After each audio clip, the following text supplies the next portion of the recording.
আলহামদুলিল্লাহ, সকল প্রশংসা রব্বুল আলামিনের জন্য, যিনি যুগে যুগে নবী রাসূলদেরকে পাঠিয়ে দিনকে কায়েম রেখেছেন দুনিয়ার বুকে। তার পক্ষ থেকে লক্ষ কোটি দুরুদ সালাম শেষ নবী হজরত মুহাম্মদ সাল্লাল্লাহু আলাইহি ওয়াসাল্লাম ও তার সাহাবায়ে কিরাম এবং পরিবার পরিজনের উপর বর্ষিত হোক, যার মাধ্যমে তিনি আমাদের কাছে দিন পৌঁছিয়েছেন, আমাদেরকে দিন শিক্ষা দিয়েছেন। তো আল্লাহ সুবহানাহু ওয়া তাআলা মহানবী সাল্লাল্লাহু আলাইহি ওয়াসাল্লামের মাধ্যমে যে দিন আমাদেরকে শিখিয়ে দিয়েছেন, সেই দিন দুই প্রকার। একটা হলো পূর্ণাঙ্গ ইসলামিক জীবন ব্যবস্থা, যেটাকে পূর্ণাঙ্গ করতে আল্লাহ সুবহানাহু ওয়া তাআলা 21 বছর সময় নিয়েছেন।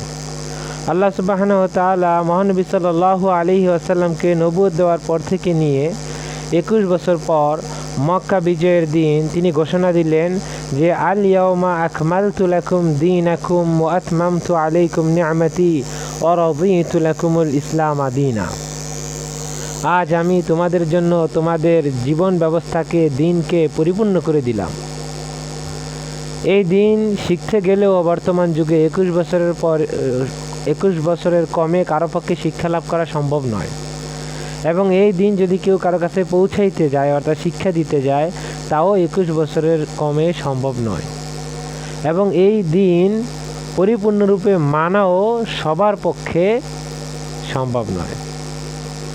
এর পরের বছর আল্লাহ সুবহানাহু ওয়া তাআলা দিনের আরেকটা প্রকার নাজিল করলেন, যে নবম হিজরির শুরুতে তিনি সূরা তাওবার শুরুর আয়াতগুলো অবতীর্ণ করলেন। তখনও মক্কায় অনেক মুশরিকরা ছিল। আল্লাহ সুবহানাহু ওয়া তাআলা তাদেরকে ইসলামিক আদর্শ, ইসলামিক জীবন ব্যবস্থায় আদর্শিত হওয়ার জন্য সময় বেঁধে দিলেন মাত্র 4 মাস। আল্লাহ সুবহানাহু ওয়া তাআলা বললেন যে 4 মাস সময়, 4 মাসের ভিতরে তোমরা তওবা করে নাও, সালাত আদায় করে নাও, যাকাত, তওবা, সালাত, যাকাত, এই ইসলামিক আদর্শ জীবন ব্যবস্থায় আদর্শিত হয়ে যাও। 4 মাস পরে যদি মুশরিক পাওয়া যায়, যেখানে পাওয়া যাবে সেখানে হত্যা করা হবে, তাদেরকে লকডাউন, অবরোধ করে রাখা হবে, তাদের জন্য জায়গায় জায়গায় ওত পেতে বসে থাকবে। অর্থাৎ মক্কায় কোনোভাবেই মুশরিক থাকতে পারবে না এই 4 মাস পর। তো 4 মাসের ভিতরে কি কি শিখবে, আল্লাহ সুবহানাহু ওয়া তাআলা 3টা গুণাবলী ধরে দিলেন: তওবা, সালাত, যাকাত। তো ওই আয়াতের ব্যাখ্যায়, বর্ণনায় মহানবী হযরত মুহাম্মদ সাল্লাল্লাহু আলাইহি ওয়াসাল্লাম বলেন, বুখারী শরীফের একটা অধ্যায় আছে, ওই আয়াতের উদ্ধৃতি দিয়ে একটা বাব আছে, যে বাবু ফাইন তাবু আকামুস সালাতা ওয়া আতাউজ যাকাতা ফাখাল্লু সাবিলাহুম, সূরা তাওবার 5 নম্বর আয়াতের আলোকে। সেখানে মহানবী সাল্লাল্লাহু আলাইহি ওয়াসাল্লাম বলতেছেন যে উমিরতু আন উকাতিলান নাস, আল্লাহ সুবহানাহু ওয়া তাআলা আমাকে লোকজনের বিরুদ্ধে লড়াই চালিয়ে যাওয়ার নির্দেশ দিয়েছেন, হাত্তা ইয়াশহাদু আল্লা ইলাহা ইল্লাল্লাহ ওয়া আন্না মুহাম্মাদার রাসূলুল্লাহ ওয়া ইয়াকিমুস সালাহ ওয়া ইউতুজ যাকাত, যতক্ষণ পর্যন্ত না লোকেরা কালিমায়ে শাহাদাতে সাক্ষ্য দেয়, সালাত কায়েম করে, যাকাত প্রদান করে। উল্লেখিত কোরআনের আয়াত আল্লাহ সুবহানাহু ওয়া তাআলা গুণাবলী বললেন তওবা, সালাত, যাকাত। মহানবী সাল্লাল্লাহু আলাইহি ওয়াসাল্লাম তওবার ব্যাখ্যায় হাদিসে বলতেছেন কালিমায়ে শাহাদাত, সালাত, যাকাত। আবার আল্লাহ সুবহানাহু ওয়া তাআলা কোরআন মাজিদের শুরুতে বলতেছেন আল্লাযীনা ইউমিনুনা বিল গায়ব ওয়া ইয়াকিমুনাস সালাহ ওয়া মিম্মা রাযাকনাহুম ইউনফিকুন, ঈমান, সালাত, যাকাত। আবার সূরা তাওবার 11 নম্বর আয়াতে কোরআনের মাঝামাঝিতে আল্লাহ সুবহানাহু ওয়া তাআলা বলতেছেন ফাইন তাবু ওয়া আকামুস সালাহ ওয়া আতাউজ যাকাত ফাইখওয়ানুকুম ফিদ্দিন, এই মুশরিকরা যদি 4 মাসের ভিতরে তওবা করে নেয়, সালাত কায়েম করে নেয়, যাকাত প্রদান করে, তবে তারা তোমাদের দ্বীনি ভাই। আবার কোরআন মাজিদের একদম শেষে বলতেছেন আল্লাহ সুবহানাহু ওয়া তাআলা ওয়ামা উমিরু, তাদেরকে আর কোনো নির্দেশ দেওয়া হয়নি, ইল্লা লিয়াবুদুল্লাহা মুখলিসিনা লাহুদ্দিন, ইখলাসের সাথে আল্লাহ সুবহানাহু ওয়া তাআলার ইবাদত করো, হুনাফা ওয়া ইয়াকিমুস সালাহ ওয়া ইতুজ যাকাত, এবং সঠিকভাবে সালাত কায়েম করো, যাকাত প্রদান করো। অর্থাৎ ইখলাস, সালাত, যাকাত। এরপর আল্লাহ সুবহানাহু ওয়া তাআলা বলতেছেন ওয়াযালিকা দীনুল কাইয়্যিমা, আর এটাই হচ্ছে আদর্শ জীবন ব্যবস্থা। তওবা, সালাত, যাকাত, যেখানে তওবার মানি কালেমা, ঈমান, ইখলাস যে কোনো একটা ধরে নিতে পারেন। এই তওবা, সালাত, যাকাত, এই 3 গুণাবলীর সমন্বয়ে যে দিন গঠিত, তার নামই দীনুল কাইয়্যিমা। 4 মাসে যেই দিন শিক্ষা করা যায় সেই দিনের নামই দিনুল কাইয়িমা, আদর্শ জীবন ব্যবস্থা কায়েম করার দিন। এই দিন আল্লাহ সুবহানাহু ওয়া তাআলা যুগে যুগে নবী রাসূলদের মাধ্যমে কায়েম করে গেছেন। বিগত যুগে, বিগত নবীদের আমলে, এই যুগে আর কোনো নবী আসবে না। আল্লাহ সুবহানাহু ওয়া তাআলা যুগে যুগে প্রতি শতাব্দীর মাথায় মুজাদ্দিদিনে কিরাম প্রেরণ করে এই দিনকে কায়েম করে। তওবা, সালাত, যাকাত, এই 3টা নিয়েই আদর্শ ইসলামিক জীবন ব্যবস্থা। তওবার ব্যাপার আল্লাহ সুবহানাহু ওয়া তাআলার হুকুম কি? তুবু ইলাল্লাহ, তুবু ইলাল্লাহ, তোমরা প্রত্যাবর্তন করে ফিরে আসো আল্লাহর দিকে। আর আল্লাহর দিকে ফিরে আসো মানে লা ইলাহা ইল্লাল্লাহর দিকে ফিরে আসো। লা ইলাহা ইল্লাল্লাহর দিকে ফিরে আসো মানে লা ইলাহা ইল্লাল্লাহ মুহাম্মদুর রাসূলুল্লাহর দিকে ফিরে আসো। যেমন নবীজি সাল্লাল্লাহু আলাইহি ওয়াসাল্লাম তওবার ব্যাখ্যায় বলেছেন কালিমায়ে তয়্যিবার সাক্ষ্য দেওয়া। তো এই তওবা মানে ফিরে আসা। কোথায় ফিরে আসা? কালিমায়ে তয়্যিবাতে ফিরে আসা, লা ইলাহা ইল্লাল্লাহ মুহাম্মাদুর রাসূলুল্লাহ। কালিমায়ে তয়্যিবা কোনো কালাম বা বাক্য নয়, সেন্টেন্স নয়, বরং 4টি শব্দাঙ্কের, 4টি ডিজিটের একটা ডিজিটাল সেট, একটা গাণিতিক সেট, যেখানে রয়েছে 4টা ডিজিট, 4টা রকম, 4টা অঙ্ক। লা ইলাহা ইল্লাল্লাহ মুহাম্মাদুর রাসূলুল্লাহ, এই 4 ডিজিটের উপরেই নির্ভর করে আমাদের আমলনামা। এই 4 ডিজিট দিয়ে লিপিবদ্ধ করা হয় আমাদের আমলনামা। ওই জন্য আমাদের আমলনামার কিতাবের নাম কিতাবুম মারকুম, ডিজিটাল কিতাব। আল্লাহ সুবহানাহু ওয়া তাআলা সূরা মুত্তাফিফিনের 9 নম্বর এবং 20 নম্বর আয়াতে উল্লেখ করেছেন কিতাবুম মারকুম, আমলনামার কিতাবের নাম ডিজিটাল কিতাব। তো তওবা মানে এই কালিমায়ে তয়্যিবাতে ফিরে আসা, কালিমায়ে তয়্যিবার 4 ডিজিটে ফিরে আসা। কোথা থেকে? 4টা জায়গা থেকে এই কালিমায়ে তয়্যিবাতে ফিরে আসা। তো এই কালিমায়ে তয়্যিবার প্রত্যাবর্তন করে কালিমায়ে তয়্যিবাতে ফিরে আসা। কালিমায়ে তয়্যিবাতে ফিরে আসার অর্থ হইল কালিমায়ে তয়্যিবার প্রথম ডিজিট লা ইলাহা, আল্লাহ ছাড়া আর কোনো ইলাহ নাই, মাবুদ নেই, নেই মানে শূন্য। ইল্লাল্লাহ, কিন্তু আল্লাহ একজন আছেন। ইল্লাল্লাহ মানে এক। লা ইলাহা মানে কোনো ইলাহ নাই। আমরা 2 চোখে যা কিছু দেখি আর না দেখি, কল্পনা করতে পারি আর না পারি, আল্লাহ ছাড়া যা কিছু আছেন সব মাখলুক। এই মাখলুক আগেও ছিল না, সামনেও থাকবে না, বর্তমানেও এর কোনো ভ্যালু নেই, জাস্ট একটা আকৃতি আছে। এটা হলো শূন্য, মহাশূন্য। শূন্যের কোনো ভ্যালু নেই, জাস্ট আকৃতি আছে। আর আল্লাহ সুবহানাহু ওয়া তাআলা আগেও ছিলেন, এখনও আছেন, সামনেও থাকবেন, কিন্তু আল্লাহ সুবহানাহু ওয়া তাআলার কোনো আকৃতি নেই, ডাইমেনশন নেই, ওনাকে একে দেখানো যাবে না। জাস্ট ভ্যালু আছে যে কুল হুয়াল্লাহু আহাদ, তিনি আল্লাহ একজন, একটা ভ্যালু। আর মাখলুকাতে শুধু আকৃতি আছে। বলে যে বড় বড় মাখলুকাত 9টা, সকল মাখলুকাত, এই 9 মাখলুকাতের ভিতরে 7 আকাশ, 7 আকাশকে বেষ্টন করে আছে আল্লাহর কুরসি, আল্লাহর কুরসি আছে আরশের উপরে। 7 আকাশ, কুরসি, আরশ। বলছে এই 9টা সবগুলো লাহু মাহফিস সামাওয়াতি ওয়া মাহফিল আরদ, আল্লাহ সুবহানাহু ওয়া তাআলা। ওই জন্য অঙ্কে আমরা 1 0 10 হিসাব করে থাকি। আল্লাহ সুবহানাহু ওয়া তাআলা এই অঙ্কবিদ্যা, লা ইলাহা ইল্লাল্লাহর এই গাণিতিক ব্যাখ্যা ইদ্রিস আলাইহিস সালাতু ওয়াস সালামের মাধ্যমে লোকজনকে শিক্ষা দিয়েছেন, ইদ্রিস নবীর মাধ্যমে। তো এই কালেমায়ে তয়্যিবার উদ্দেশ্য হচ্ছে আমরা যে কোনো কাজ করব, আমাদের কাজ আল্লাহর হুকুম এবং নবীজির তরিকা অনুযায়ী হতে হবে। কারণ আমলনামা রেকর্ডকারী ফেরেশতারা যখনই কোনো আমল পান, তখনই দেখেন যে কাজটা আল্লাহর হুকুম অনুযায়ী হয়েছে কিনা। যদি আল্লাহর হুকুম অনুযায়ী হয়, তো ডান কাঁধের ফেরেশতা ডান দিক থেকে লেখেন যে লা ইলাহা ইল্লাল্লাহ। আল্লাহ সুবহানাহু ওয়া তাআলা বলতেছেন ইয ইয়াতালাক্কাল মুতালাক্কিয়ান আনিল ইয়ামিনি ওয়া আনিশ শিমালি কঈদ। 2 গ্রহণকারী যখনই পায়, একজন ডান দিক থেকে একজন বাম দিক থেকে বসিয়ে দেয়। যে কথাই সে উচ্চারণ করুক না কেন, তার সঙ্গেই আছেন প্রখর প্রহরী। অর্থাৎ আমলনামা রেকর্ডকারী ফেরেশতারা দেখে যে কাজটা আল্লাহর হুকুম অনুযায়ী হয়েছে কিনা। যদি হয়, ডান কাঁধের ফেরেশতা ডান দিক থেকে বসান লা ইলাহা ইল্লাল্লাহ, মানে কাজটা আল্লাহর হুকুম অনুযায়ী হয়েছে। আর যদি না হয়, তো বাম কাঁধের ফেরেশতা বাম দিক থেকে লেখেন লা ইলাহা ইল্লাল্লাহ, কাজটা আল্লাহর হুকুম অনুযায়ী হয়ে নাই। তো এই গাণিতিকভাবে ভ্যালু কত দাঁড়ায়? যখন নেক আমল লেখা হয় ডান দিক থেকে, তখন 1 0 10 সওয়াব হয়। আর যখন বদ আমল লেখা হয় বাম দিক থেকে, তখন 0 1 একটাই গুনাহ হয়। দ্বিতীয় 2 অঙ্ক লেখার জন্য দেখেন যে নবীজির তরিকা উক্ত কাজে কতটুকু অনুকরণ করা হয়েছে, ওই হিসাবে ওই 2 অঙ্ক বসান। আর এই 4 ডিজিট দিয়ে আমাদের আমলনামা সব রেকর্ড করা হয়। যেইভাবে আজকাল মোবাইল কম্পিউটারের মেমোরি কার্ডে 1 0 1 0 দিয়ে বাইনারি ডিজিটের মাধ্যমে সব কিছু রেকর্ড করা হয়। তো এই কালিমা তয়্যিবার উদ্দেশ্য হলো যে কোনো কাজ আল্লাহর হুকুম অনুযায়ী করতে হবে। কালিমা তয়্যিবাতে 4টা ডিজিট। প্রথম ডিজিট একথা বলতেছে যে লা ইলাহা, কোনো ইলাহ নাই, কোনো হুকুমদাতা নাই, একমাত্র হুকুমদাতা আল্লাহ। আল্লাহর হুকুমের দিকে ফিরতে হবে। আল্লাহর হুকুম কোথায় আছে? কোরআন মজিদে আছে। এবং আল্লাহ সুবহানাহু ওয়া তাআলা যে কোনো হুকুম করেন সূরা হুদের 1 নম্বর আয়াতে বলতেছেন আলিফ লাম র কিতাবুন উহকিমাত আয়াতুহু সুম্মা ফুসসিলাত মিন লাদুন হাকিমিন খবীর। আল্লাহ যখনই কোনো হুকুম করেন সেই হুকুমের বিস্তারিত তাফসীল আল্লাহ সুবহানাহু ওয়া তাআলা বর্ণনা করেন। তা আল্লাহ হুকুম করেন, আল্লাহর হুকুম শুনে সাথে সাথে তার তাফসীলও দেখতে হবে, বিস্তারিত আল্লাহ কি বলেছেন। 2 নম্বর ডিজিট আল্লাহ তাআলার হুকুমের তাফসীল। আর এই তাফসীল ভালোভাবে দেখার পরে আল্লাহর হুকুমটা বিশুদ্ধ হবে। একটা তো আল্লাহ তাআলার হুকুম, আরেকটা হলো বিশুদ্ধ হুকুম, বিস্তারিতভাবে পূর্ণাঙ্গ হুকুম জানা, হুকুমটা ইখলাস, বিশুদ্ধ। একটা হচ্ছে আল্লাহ তাআলার হুকুম জানা, আরেকটা হচ্ছে হুকুমের বিশুদ্ধতা যাচাই বাছাই করা। 2 নম্বর ডিজিট হচ্ছে আল্লাহ তাআলার তাফসীল দেখে হুকুম যাচাই বাছাই করে বিশুদ্ধভাবে আল্লাহ তাআলার হুকুমকে মানা।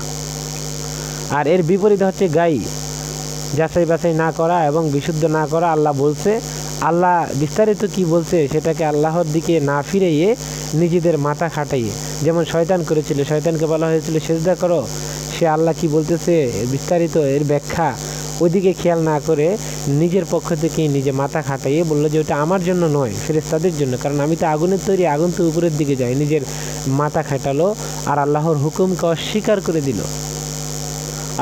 আল্লাহ সুবহানাহু ওয়া তাআলা এবং শয়তান উভয়ই বলতেছেন যে এইভাবে শয়তান নিজে বলতেছেন, আল্লাহ আপনি আমাকে পথভ্রষ্ট করে দিয়েছেন, গোমরা করে দিয়েছেন, বিপদগামী করে দিয়েছেন, আমিও আদম সন্তানকে বিপদগামী করব। কিন্তু যে ইল্লা ইবাদাকা মিনহুমুল মুখলাসিন, আপনার ইবাদতকারী বান্দাদের ভিতরে যারা হুকুমকে যাচাই বাছাই করে বিশুদ্ধতা অর্জন করে নেবে, হুকুমের বিশুদ্ধ হুকুম অনুযায়ী চলবে, তাদেরকে আমি গোমরাহ করতে পারবো না। আল্লাহও বলছেন তুমি পারবে না যারা আমার মুখলেস বান্দা তাদেরকে গোমরাহ করতে। শয়তানও বলেছে। তো কালিমায়ে তৈয়্যিবার ডিজিট অনুযায়ী আমাদেরকে আমল করার জন্য প্রথমেই দেখতে হবে যে কোনো কাজে আল্লাহর হুকুম কি, এই হুকুমের আল্লাহ তাআলা বিস্তারিত তাফসীল কি করেছেন, তাফসীল জেনে হুকুমটাকে বিশুদ্ধ করতে হবে এবং সেইভাবে নবীজির তরিকা। 3 নম্বরে দেখতে হবে নবীজির বয়ান কি, ওই হুকুম সম্পর্কে নবীজির, ওই আয়াত সম্পর্কে নবীজির কি বয়ান আছে, এবং নবীজির বয়ানকে বিশ্বাস করে, নবীজিকে বিশ্বাস করে নবীজির অনুকরণ করে সেটাকে বাস্তবায়ন করাই হলো ঈমান। শুধু মুখে দাবি করার নাম ঈমান নয়, বরং বাস্তবায়ন করার নামই হচ্ছে ঈমান। আল্লাহ সুবহানাহু ওয়া তাআলা বলতেছেন, আলাম তারা ইলাল্লাযীনা ইয়াজউমুন আন্নাহুম আমানু বিমা উনজিলা ইলাইকা ওয়া মা উনজিলা মিন ক্বাবলিক। আপনি কি দেখেন না যারা মুখে বলে যে আমরা সব কিছুর উপর ঈমান এনেছি, কিন্তু তাদেরকে যখন বলা হয় তাআলা ইলা মা আনজালাল্লাহু ইলা রাসূল রাআইতাল মুনাফিকিনা ইয়াসুদ্দুনা আনকা সুদুদা, এমনভাবে বাস কাটাই চলে যায় যেন আপনারা তারা দেখেই নাই। তাইলে মুখে বিশ্বাস করাই ঈমান নয়, বরং মুখে বিশ্বাস করা, মুখে বলা ঈমান নয়, বরং বাস্তবায়ন করা। নবীজির বয়ানকে বিশ্বাস করে সেই অনুযায়ী আল্লাহ তাআলার হুকুমকে বাস্তবায়ন করা, এটাই হলো ঈমান। 4 নম্বর ডিজিট হলো হিকমত। ইসলাম রসুলুল্লাহ, অর্থাৎ আল্লাহ তাআলার রসুল দূত আসবে, বার্তাবাহকগণ এসে আল্লাহ তাআলার রিসালাত বার্তা উপস্থাপন করবে। আল্লাহ তাআলার বার্তা যখনই পাবে সাথে সাথে সেই অনুযায়ী সংশোধন হয়ে যেতে হবে। আমি একটা কাজ করতেছি, আমার বাবাকে দেখছি, আমার ওস্তাদকে দেখেছি, তাই বলে কেউ যখন আসবে আল্লাহ তাআলার কোরআনের আয়াত পড়ে বলবে, তখন সাথে সাথে আমাদের কি করে যেতে হবে? সংশোধন করে নিতে হবে। আল্লাহ সুবহানাহু ওয়া তাআলা বলতেছেন, ইয়াকুসুনা আলাইকুম আয়াতি ফামানিত্তাকা ওয়া আসলাহা ফালা খাউফুন আলাইহিম ওয়া লা হুম ইয়াহজানুন। যখন কেউ এসে আমার আয়াতের কিসসা বলবে, কাহিনী বলবে, সাথে সাথে সে অনুযায়ী সংশোধন করে নিতে হবে, সংশোধিত হয়ে যেতে হবে। এটা হচ্ছে ইসলাহ। আর ইসলাহ যাদের নাই তারা মূলত অনেক দূরে। কারণ আমরা নামাজের ভিতরে তাদেরকে সালাম দিই, তাদের সাথেই কানেক্টেড হই যারা সালেহীন। আসসালামু আলাইনা ওয়া আলা ইবাদিল্লাহিস সালেহীন। আল্লাহ আমাদেরকেও শান্তি দেন, আর যারা সালেহীন সংশোধিত হয়ে ইবাদত করে। আল্লাহর হুকুম কোরআনের আয়াত শোনার সাথে সাথে আগে যেরকম ছিলাম, আগে আমি একরকম করে চলছি, একরকম করে নামাজ পড়ছি, একরকম করে যাকাত দিছি, একরকম করে জীবনযাপন করছি, যখন কোরআনের আয়াত আসবে তখন সে অনুযায়ী আমার উক্ত কাজকে সংশোধন করে দিতে হবে। এই কালেমাই তো এবার 4 ডিজিট, ইনাব, ইখলাস, আল্লাহমুখী হওয়া। যে কোনো কাজ করার জন্য কালেমা তৈয়্যিবার ডিজিট অনুযায়ী হুবহু করার জন্য প্রথমে আমাদেরকে আল্লাহমুখী হতে হবে। ইনাব, আল্লাহমুখী হয়ে দেখতে হবে যে ব্যাপার আল্লাহর হুকুম কি, তারপরে দেখতে হবে আল্লাহ তাআলা এই হুকুমের বিস্তারিত তাফসীর কি করেছেন, সে অনুযায়ী হুকুমটিকে বিশুদ্ধভাবে হুকুম জেনে নবীজির বয়ান কি দিয়েছেন এই হুকুম পালন করার ব্যাপারে, নবীজি কিভাবে পালন করেছেন, নবীজিকে অনুকরণ করে এই হুকুমকে পালন করতে হবে। প্লাস কেউ যখনই এসে কোনো কোরআনের আয়াত উপস্থাপন করবে, আয়াতের আলোকে কোনো কিছু বলবে, আমাদেরকে সে অনুযায়ী সংশোধিত হয়ে যেতে হবে। এটা হলো হিকমত। তাহলে আমাদের আমলনামার কিতাবে সঠিকভাবে 100% ন্যাক আমল হিসাবে লিপিবদ্ধ হবে। তো তওবা মানে এই কালেমার 4 ডিজিটে ফিরে আসা, অর্থাৎ এই মর্মে প্রত্যয়ন করা যে আমি এখন থেকে আল্লাহর হুকুম, নবীজির তরিকা অনুযায়ী চলব, যে কোনো কাজে আল্লাহমুখী হব, আল্লাহর হুকুম দেখব, হুকুমের বিস্তারিত তাফসিল দেখব, সে অনুযায়ী হুকুমকে বিশুদ্ধ করে নবীজি কিভাবে সেটাকে বাস্তবায়ন করেছেন, সে ব্যাপারে কী বলেছেন, সেইভাবে নবীজিকে অনুকরণ করে সেটাকে বাস্তবায়ন করব। কেউ এসে অন্য কোনো কোরআনের আয়াত যোগ করলে সে অনুযায়ী আমি নিজেকে সংশোধন করে নিব, এই মর্মে প্রত্যয়ন করা, এটি হচ্ছে তওবা। ওই জন্য রসুল বলেছেন তওবা মানে হচ্ছে কালিমাই তয়্যিবার প্রত্যয়ন করা, অর্থাৎ শাহাদাত মানে সাক্ষ্য দেওয়া, সার্টিফাইড করা। যত সার্টিফিকেট আছে আরবিতে সবগুলার শাহাদাত লেখা থাকে।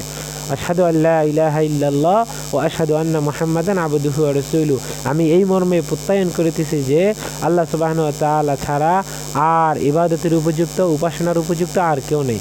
আমি এখন থেকে একমাত্র তারই হুকুম মেনে চলবো, তারই বিশুদ্ধ হুকুম মেনে আমি জীবন যাপন করব, চলবো। ওয়াশহাদু আন্না, এবং আমি আরও সাক্ষ্য দিচ্ছি যে মুহাম্মদ সাল্লাল্লাহু আলাইহি ওয়াসাল্লাম আল্লাহ তাআলার একজন বান্দা ও তার বার্তাবাহক। তাই আমি আল্লাহর হুকুম মানার ক্ষেত্রে ওনাকেই অনুকরণ করব। এবং সাথে সাথে যদি আল্লাহর নতুন কোনো মুজাদ্দিদ, নতুন কোনো বার্তাবাহক এসে আমাকে আল্লাহ তাআলা কোনো বার্তা, আল্লাহ তাআলা কোনো আয়াত শোনায়, আমি সে অনুযায়ী নিজের জীবনকে সংশোধন, নিজের আমলকে সংশোধন করে নিব। তাহলে তওবার ফার্স্ট ডাইমেনশনই হলো কালিমায়ে তয়্যিবাকে বুঝা এবং কালিমায়ে শাহাদাতকে সার্টিফাইড করা, যেটা আপনাদের সামনে বললাম। এরপর আল্লাহ সুবহানাহু ওয়া তাআলা দীনুল কাইয়্যিম, আদর্শ ইসলামিক জীবন ব্যবস্থার দ্বিতীয় গুণাবলী রেখেছেন সালাত। আমাদেরকে সালাত, আল্লাহর হুকুম, নবীজির তরিকা অনুযায়ী সালাত করতে হবে। সালাতের ব্যাপারে আল্লাহর হুকুম কি?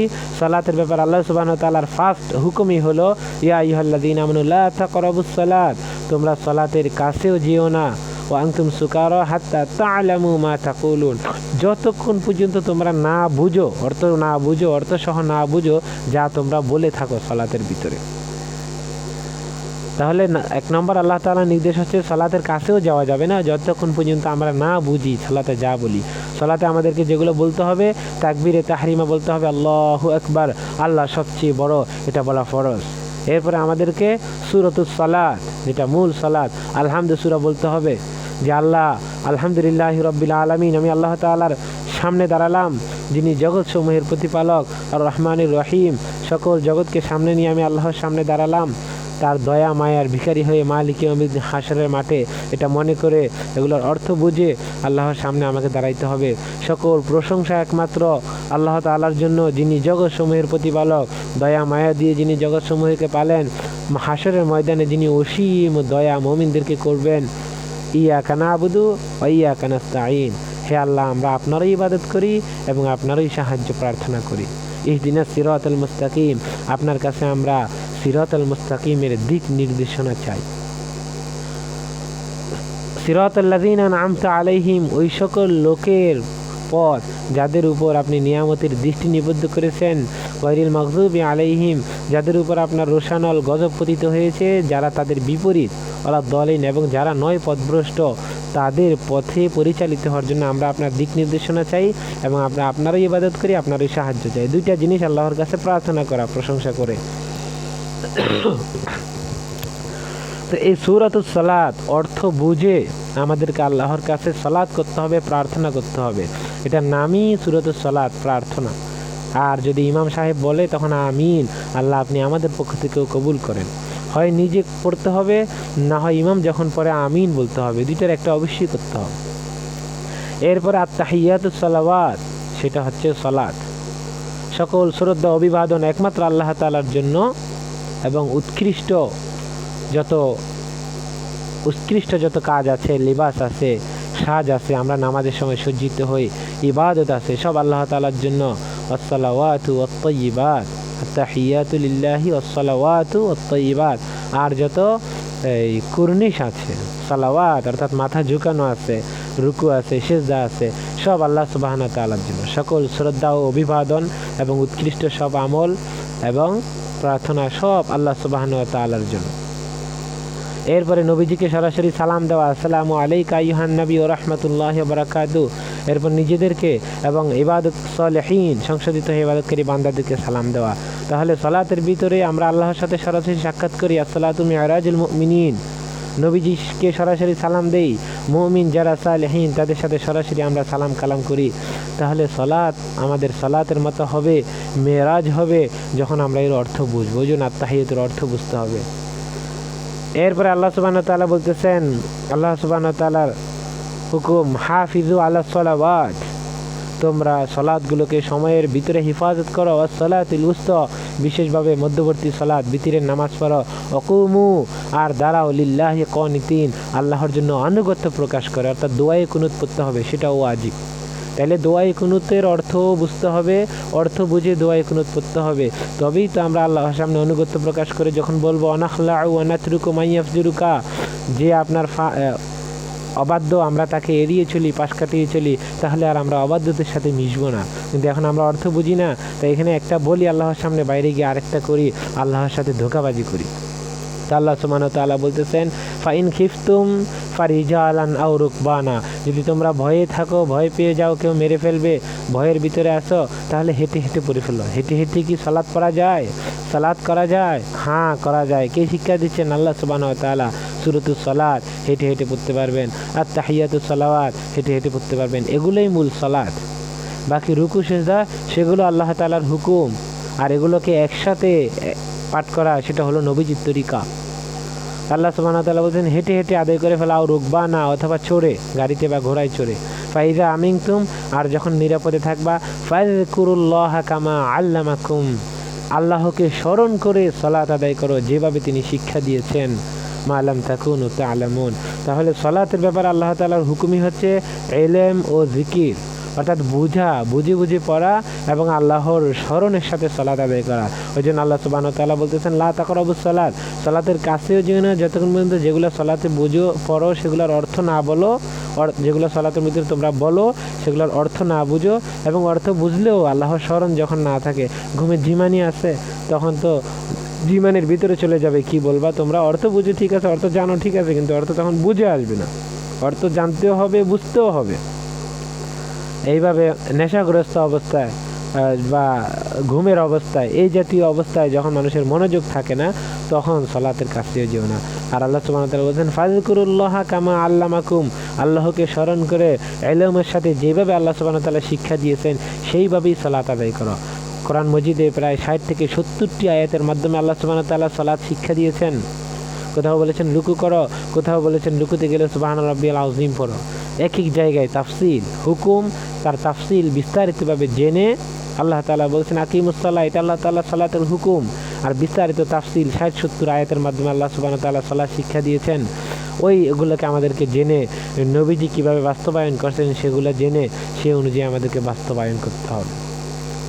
আল্লাহ সুবহানাহু ওয়া তাআলার সালাতের ব্যাপারে যেটা টোটাল প্রধান হুকুম সেটা হচ্ছে আকিমুস সালাহ, অর্থাৎ একামত দিয়ে সালাত আদায় করো। সালাতের আগে আশেপাশের লোকজনকে, আত্মীয় স্বজনকে সবাইকে ডাকো যে আল্লাহু আকবার, আল্লাহ বড়, আসো সবাই মিলে আল্লাহর সামনে দাঁড়িয়ে আল্লাহর কাছে প্রার্থনা করি যে আমরা আপনার ইবাদত করি, ইবাদত করার জন্য আপনার সাহায্য চাই যেন ইবাদত ভালো করে করতে পারি, আর আমরা সিরাতুল মুস্তাকিমের দিক নির্দেশনা চাই। এরপর আল্লাহ সুবহানাহু ওয়া তাআলা আলহামদুলিল্লাহ সূরার পরে যেগুলো আমাদেরকে বলেন সেগুলো হচ্ছে জবাব। আমরা আল্লাহর কাছে চাইলাম, আল্লাহ আপনার কাছে দিক নির্দেশনা চাই, সাহায্য চাই, সাহায্য তো আল্লাহ করছেন, তাই তো ইবাদত করতে পারতেছি, দিক নির্দেশনা চাই। এরপর আল্লাহ সুবহানাহু ওয়া তাআলা আমাদেরকে দিক নির্দেশনা দেন, হিদায়াত দেন। হেদায়েত কি? কোরআনের আয়াত। আল্লাহ সুবহানাহু ওয়া তাআলা নামাজের ভিতরে আমরা আল্লাহর সাথে কথা বলি, আমরা যখন আল্লাহ দাল্লিন আমিন বলি, এরপরে যেগুলো বলেন সেগুলো কার কথা? আল্লাহর কথা, আল্লাহর পক্ষ থেকে হিদায়াত, দিক নির্দেশনা। এই হিদায়াত আমাদেরকে অনুসরণ করতে হবে। আল্লাহ সুবহানাহু ওয়া তাআলা বলেন ইম্মা হাদাইনাহু সাবিলা ইম্মা শাকিরা ওয়া ইম্মা কাফুরা। এই হেদায়েত আমাদেরকে মেনে চলতে হবে। কিন্তু আমরা যদি এগুলোর অর্থ না বুঝি বা অর্থ বুঝলাম কিন্তু এরপরে মসজিদ থেকে বের হয়ে আসলাম আর সব ভুলে গেলাম, কি বললো আল্লাহ সুবহানাহু ওয়া তাআলা, কি দিক নির্দেশনা দিল, কি হিদায়াত দিল, সেই অনুযায়ী চলা তো দূর, সেগুলো ভুলেই গেলাম। তাহলে ভাই এই আমার সালাত আমাকে জান্নাতে নিতে পারবে না। ফাওয়াইলুল লিল মুসাল্লিন, এই সালাত আমাকে ওয়াইল, জাহান্নামের সবচেয়ে কঠিন জায়গা, সেখানে নিয়ে যাবে। কারণ আল্লাযীনা হুম আন সালাতিহিম সাহুন, সালাতে যে দিক নির্দেশনা আল্লাহ সুবহানাহু ওয়া তাআলা আমাদেরকে দিয়েছেন সেগুলো আমি ভুলে গেছি। তো ভাই এরপরে আল্লাহ সুবহানাহু ওয়া তাআলার হুকুম যাকাত। আল্লাহ সুবহানাহু ওয়া তাআলার হুকুম, অন্যতম হুকুম সালাতের পরে আল্লাহ সুবহানাহু ওয়া তাআলা বলেন আকিমুস সালাহ ওয়া আতুজ যাকাত, সালাত শেষ, যাকাত। আল্লাহ সুবহানাহু ওয়া তাআলার হুকুম। যাকাত শব্দের অর্থ সচ্ছলতা অর্জন করা, সচ্ছলতা প্রদান করা। আতুজ যাকাত, সচ্ছলতা প্রদান করো নিজেকে, নিজ পরিবারকে, আত্মীয় স্বজনকে, প্রতিবেশীকে, সমাজকে, ইসলামিক সমাজ। তো কীভাবে যাকাত করবেন? সালাতের পরে আল্লাহ বলেন যে ফাইদা কুদিয়াতিস সালাত ফান্তাশিরু ফিল আরদ, সালাত যখন শেষ হয়ে যাবে তখন যাকাতের জন্য তোমরা প্রথমে জমিনে ছড়িয়ে পড়ো। ওয়াবতাগু মিন ফাদলিল্লাহ, আর আল্লাহর দেওয়া দান হালাল জীবিকা তালাশ করো।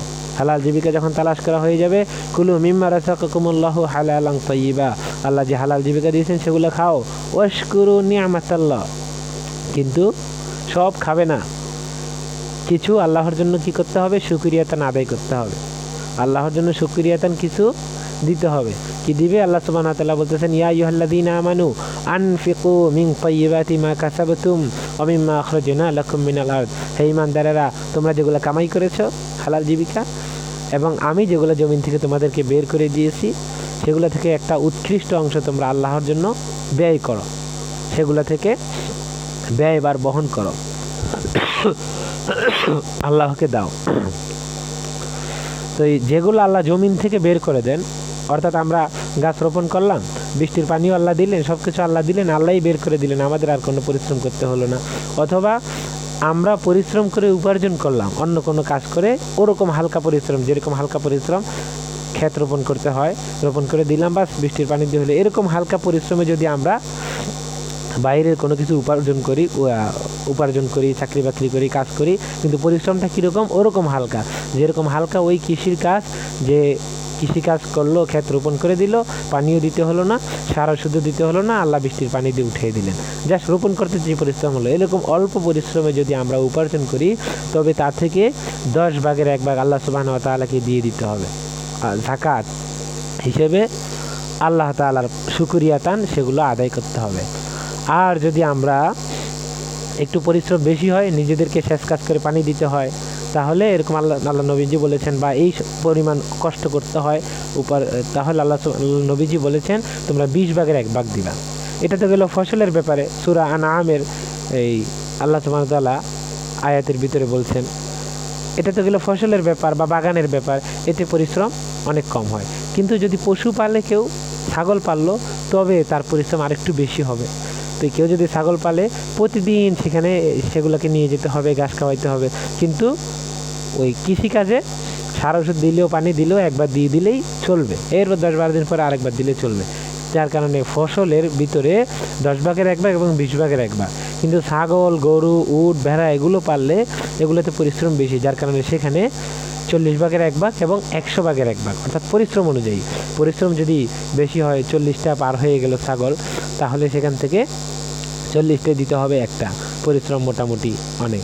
কিন্তু যদি ছাগল আরও বেড়ে যায়, 100-র ওভার হয়ে যায়, 200-র মতো হয়ে যায়, 200, 300, 400 ছাগল হয়ে যায়, তখন একজনের পক্ষে দেখাশোনা করাও সম্ভব নয়, 2-একটা কর্মচারীও রাখতে হবে। এরকম বেশি পরিশ্রম হয়ে যায়, অথবা এই পরিশ্রমে অন্য কোনো কাজ করে উপার্জন করে, চাকরি বাকরি করে, তখন 100টায় একটা ছাগল দিতে হবে, 100 ভাগের 1 ভাগ দিতে হবে। তাহলে পরিশ্রম অনুযায়ী যাকাত বা উশর বাড়বে। 10 ভাগের 1 ভাগ, 20 ভাগের 1 ভাগ, 40 ভাগের 1 ভাগ, 100 ভাগের 1 ভাগ।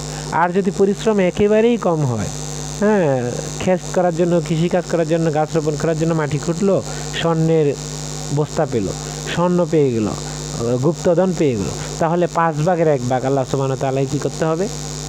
দিয়ে দিতে হবে। আল্লাহ সুবহানাহু ওয়া তাআলা 10 পারার শুরুতেই আয়াতটা বলেছেন যে আল্লাহ সুবহানাহু ওয়া তাআলা যদি তোমাদেরকে বিনা পরিশ্রমে কোনো কিছু দেয়, তবে 10 ভাগের 1 ভাগ তোমাদেরকে আল্লাহকে দিয়ে দিতে হবে।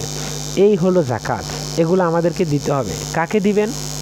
আল্লাহ সুবহানাহু ওয়া তাআলা বলতেছেন লিল ফুকারাইল্লাযিনা উহসিরু ফি সাবিলিল্লাহ লা ইস্তাতিউনা দারবান ফিল আরদ। ওই সকল অভাবী লোকদেরকে দিতে হবে যারা আল্লাহর রাস্তায় আবদ্ধ হওয়াতে, ইসলামিক গভর্নমেন্টে খেলাফতের দায়িত্বে আবদ্ধ হওয়ার কারণে ইনকাম করার সুযোগ পাচ্ছে না। তো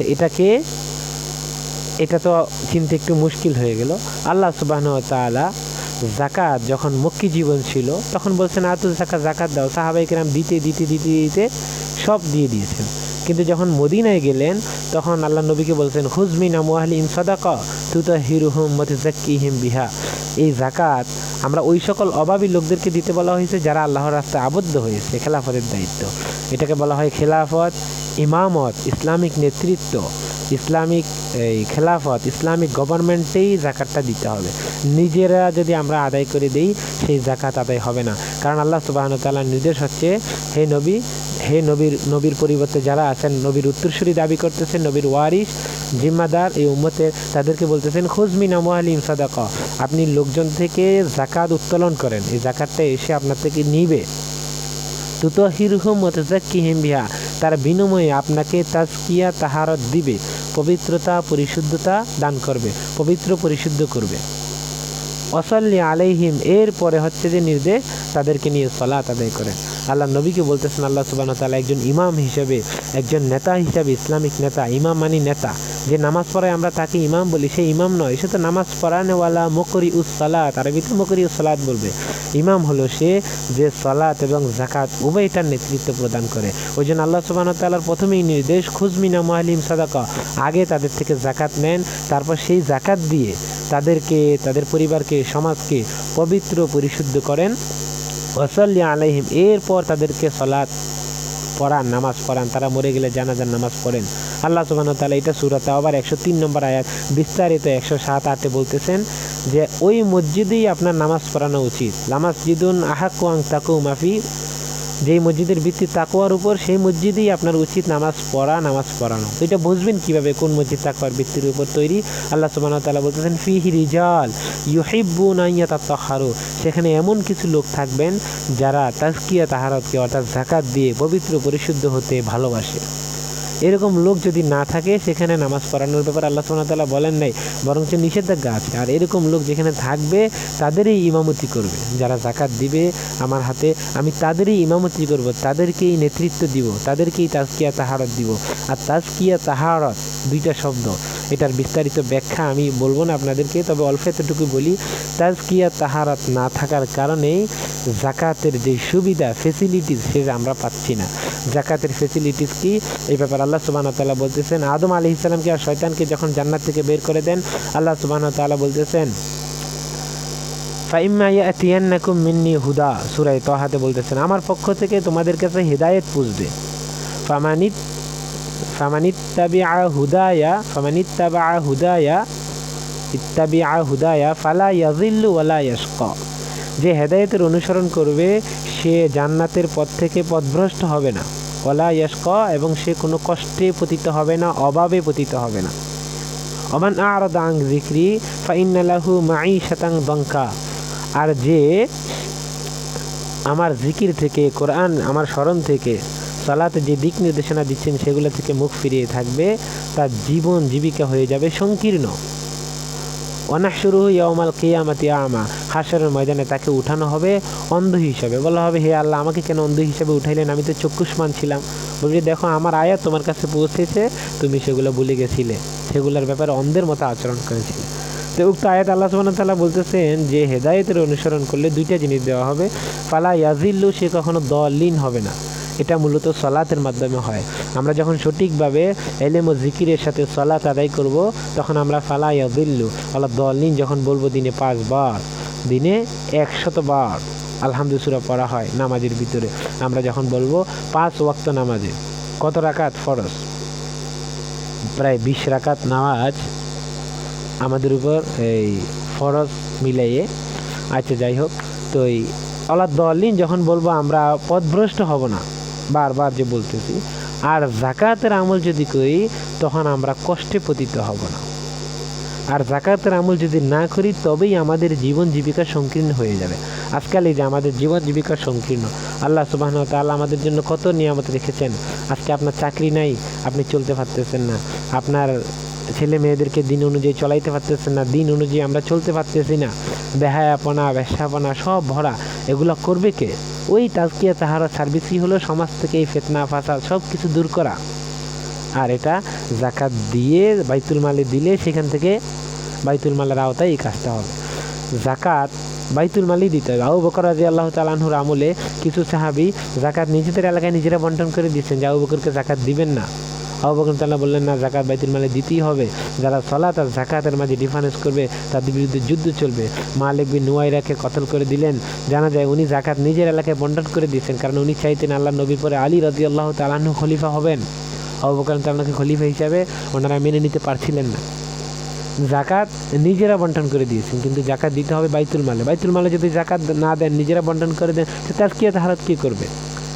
পবিত্রতা পরিশুদ্ধতা কে করবে? ওই জন্য পবিত্রতা এবং পরিশুদ্ধতার এটা মূলই হচ্ছে, প্রথমে যেই পবিত্র করা হবে আপনাদের কলবকে পবিত্র করা হবে।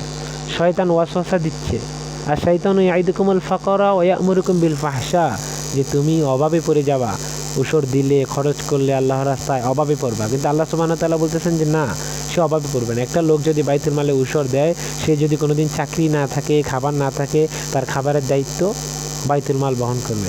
এবং আল্লাহ সুবহানাহু ওয়া তাআলা বলছেন 2টা 3টা 4টা বিয়ে করো, সে বিয়ে করতে পারবে, কিন্তু তার অভাব হবে না। কেন? সে যদি অভাবে পড়ে তাকে কে দিবে? তার খাবার বাইতুল মাল থেকে দিবে। ওমর রাদিয়াল্লাহু আনহু রাত্রেবেলা হেঁটে হেঁটে দেখতেন কেউ অভাবী আছে কিনা, কেউ না খেয়ে আছে কিনা, কারণ উনি জানতেন যে বাইতুল মালে মুমিনদের খাবার, অভিযোগ করলে আল্লাহর কাছে আমিও ধরা খেয়ে যাব। তো জাকাত দিয়ে যে বাইতুল মাল, অর্থাৎ জাকাত যেই ফান্ড, সেই ফান্ডে কেউ টাকা পয়সা দিল মানি সে সেখানে যুক্ত হয়ে গেল। সে যখনই অভাবে পড়বে, তার যত ধরনের সমস্যা আছে দিনই দুনিয়াবি সব সেখান থেকে কি হবে? পরিপূর্ণ হবে। তাহলে সে 10 ভাগের 1 ভাগ দিল, 10% ইনভেস্ট করলো, কিন্তু আনলিমিটেড পাইলো। পাওয়ার ব্যাপারে তার কোনো অসুবিধা নেই। তার যদি 400 ছেলে সন্তান থাকে, সে 400 ছেলে সন্তানের খরচ বহন করতে পারবে না। ইসলামের দৃষ্টিতে তো ছেলে সন্তান হত্যা করা যাবে না। তার রিজিক কোথায়? যার রিজিক নাই তার রিজিক বাইতুল মাল। ওই জন্য আজকে আমাদের এবং বাইতুল মালের যারা জিম্মাদার থাকবেন, যারা হাসিল করবেন, ওনারা সমাজকে সংস্কার করবেন। যুগে যুগে আল্লাহ সুবহানাহু ওয়া তাআলা মুজাদ্দিদিন কিরামকে পাঠাইয়ে এই দিনকে কায়েম করে গেছেন। দিন কায়েমের মূলই হলো তওবা, সালাত, যাকাত। এগুলোকে কায়েম করো, তো দিন কায়েম হয়ে যাবে, কারণ এগুলোর নামই দিনুল কাইয়্যিমা, কায়েম করার দিন, স্ট্যান্ডার্ড লাইফ সিস্টেম, আদর্শ ইসলামিক জীবন ব্যবস্থা। তাই আপনাদের কাছে আমাদের অনুরোধ, বিগত শতাব্দীতে মাওলানা ইলিয়াস রহমতুল্লাহ আলাইহি 10 ভাগের 1 ভাগ জান মাল আল্লাহ রাস্তায় দেওয়ার একটা সিস্টেম করে দিনকে কায়েম করে গেছেন। এই শতাব্দীতে আল্লাহ সুবহানাহু ওয়া তাআলা পরিবর্তন করেছেন, যার কারণে আল্লাহ সুবহানাহু ওয়া তাআলা এই আয়াতগুলোকে সামনে নিয়ে এসেছেন।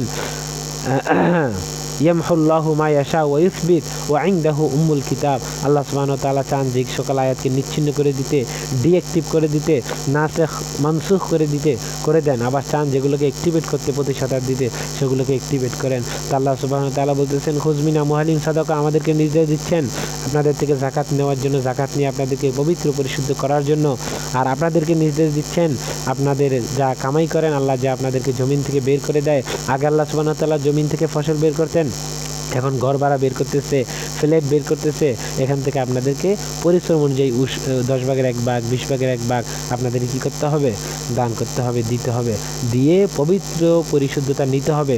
অন্যথায় সমাজ অন্ধকার, যেভাবে সমাজ নষ্ট হচ্ছে, আপনার ছেলে মেয়ে দিন নিয়ে এই নোংরা সমাজে আরও নোংরা হচ্ছে, কিভাবে চলবে? তার পক্ষে চলা সম্ভব নয়। পবিত্রতা পরিশুদ্ধতা ছাড়া দিন নিয়ে বেঁচে থাকা সম্ভব নয়। আপনি কোটি কোটি টাকা রেখে যাবেন, কিন্তু আপনার ইসালে সওয়াব হিসাবে কবরে কিছুই যাবে না, কারণ ছেলে সন্তানরা নেক আমল করবে না, করতে পারবে না। ওই জন্য আল্লাহ সুবহানাহু ওয়া তাআলার নির্দেশ, আপনাদের প্রতিও আপনারা যাকাত দেন। 10 ভাগের 1 ভাগ, 20 ভাগের 1 ভাগ, 40 ভাগের 1 ভাগ, 100 ভাগের 1 ভাগ, 5 ভাগের 1 ভাগ দেন।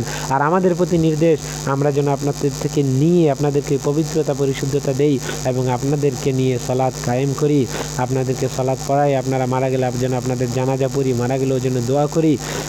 আর আল্লাহ সুবহানাহু ওয়া তাআলা এই কাজ বাস্তবায়ন করার জন্য, তাজকিয়া তাহারাত দেওয়ার জন্য বিশেষ ইলম আমাদেরকে দান করেছেন। এই আমলনামার কিতাব, ডিজিটাল কিতাব, কিতাব মারকুমের ইলম দান করেছেন। আল্লাহ তাআলার হুকুম আহকামের বিশেষ কিতাব, হিকমতি ভাষার কিতাবুন হাকিমের ইলম দান করেছেন। কোরআন মজিদ স্বয়ং আল্লাহ সুবহানাহু ওয়া তাআলা পড়িয়েছেন। কোরআন মজিদ থেকে যে কোনো বিষয় বের করে উপস্থাপন করার জন্য কিতাব মুবিন আল্লাহ সুবহানাহু ওয়া তাআলা পড়েছেন। এই 4 কিতাব, আমলনামার কিতাব, কিতাবুন মারকুম, কিতাবুন হাকিম, কোরআনুন করিম, কিতাব মুবিন, সরাসরি আল্লাহ সুবহানাহু ওয়া তাআলা আমাদেরকে পড়িয়েছেন যেন এই যুগ অনুযায়ী জ্ঞান দান করেছেন, যেন এই যুগে আমরা দ্বীনুল কাইয়্যিমাকে কায়েম করতে পারি, লোকজন থেকে যাকাত নিয়ে তাজকিয়া তাহারাত প্রদান করতে পারি। তো আপনাদের সকলের প্রতি নির্দেশ, যাকাত সম্পর্কে আয়াতু মুহকামাত যেগুলো বললাম, আরও বিস্তারিত বললে বড় হয়ে যাবে, 60 থেকে 70টা। সলাৎ সম্পর্কিত আল্লাহ তাআলা যে সলাৎ শিক্ষা দিয়েছেন আয়াত 60 থেকে 70টা, এগুলো আমাদের ওয়েবসাইটের লিঙ্ক দেওয়া আছে, সেখানে আছে। আপনারা বিস্তারিত পড়েন, তাফসীরের কিতাব দেখেন, আপনাদের পরিচিত ওলামা ইকরামের সাথে পরামর্শ করেন, দেখে আল্লাহর হুকুম বুঝে মানেন। আপনার সাথে হিসাব আল্লাহর সাথে হাসরের ময়দানে হবে। আমাদের কাজ শুধুমাত্র পৌঁছে দেওয়া, আমরা আপনাদের কাছে উপস্থাপন করতেছি। আপনারা যদি যাকাত দেন তবেই আপনাদেরকে তাজকিয়া তাহারাত করব, অন্যথায় আমাদের জিম্মাদারি শুধুমাত্র পৌঁছে দেওয়া। ওমা আলাইনা, আর কোনো জিম্মাদারি আমাদের উপর নাই, ইল্লাল বালাগুল মুবিন, আপনাদের কাছে পৌঁছে দেওয়া। আল্লাহ সুবহানাহু ওয়া তাআলা আমাদের সকলকে ইলম ও জিকিরের সাথে সালাত আদায় করে জান্নাতের পথে সঠিকভাবে পরিচালিত হওয়ার জন্য, পথভ্রষ্টতা থেকে বেঁচে থাকার জন্য তৌফিক দান করুন। সাথে সাথে যাকাত আদায় করে যাকাতের মাধ্যমে নিজেদেরকে পবিত্রতা, পরিশুদ্ধতা অর্জন করার তৌফিক দান করুন। ওয়া আখিরু দাওয়ানা আনিল হামদুলিল্লাহি রাব্বিল আলামিন।